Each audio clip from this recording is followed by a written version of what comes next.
ভোরের আলো ফোটার আগেই রক্তে রঞ্জিত হলো মুন্সিগঞ্জের শ্রীনগর। নিজের তিল তিল করে গড়া সম্পদ রক্ষা করতে গিয়ে প্রাণ হারালেন এক ব্যক্তি। শ্রীনগরের একটি নির্মাণাধীন মার্কেট ও জমি দখলের জেরে একদল সন্ত্রাসীর অতর্কিত হামলায় এই নৃশংস হত্যাকাণ্ডের ঘটনা ঘটেছে। জমি নিয়ে বিরোধের জেরে দখলদারদের বাধা দিতে যাওয়াই যেন কাল হলো তার।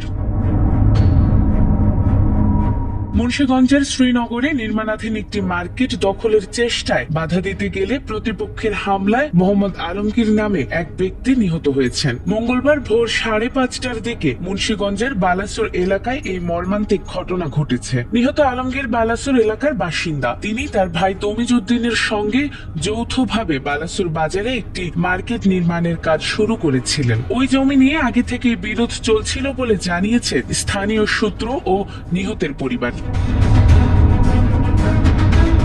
পরিবারের দাবি অনুযায়ী হান্নান হাজীগং, মানিক ডাকাত ও তাপস সহ কয়েকজন ওই জমিতে মালিকানা দাবি করে আদালতে মামলা করেছিলেন। তবে মামলায় ব্যর্থ হওয়ার পর তারা সন্ত্রাসী বাহিনী নিয়ে রাতের আধারে জমি দখলের চেষ্টা চালায়। পরবর্তীতে মঙ্গলবার সকালে দেশীয় অস্ত্র নিয়ে আবারও নির্মাণাধীন মার্কেট দখলের চেষ্টা হলে আলমগীর সেখানে বাধা দিয়েছিলেন। এ সময় তাকে এলোপাথাড়ি মারধর ও ধারালো অস্ত্র দিয়ে কুপিয়ে গুরুতর আহত করা হয়েছে।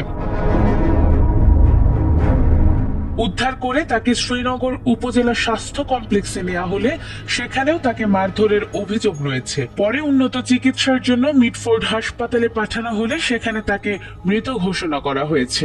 এ ঘটনায় আহতদের মধ্যে রয়েছে তমিজউদ্দিন, জাহাঙ্গীর, তারেক, তানসেল, তুষার, আব্দুর রহমান সহ আরো কয়েকজন। আহতরা ঢাকা মেডিকেল কলেজ হাসপাতালে চিকিৎসাধীন রয়েছে।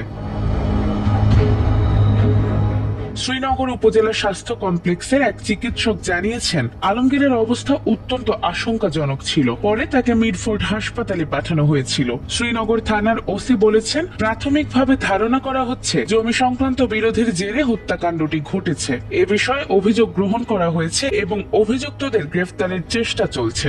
24 MB তুষার।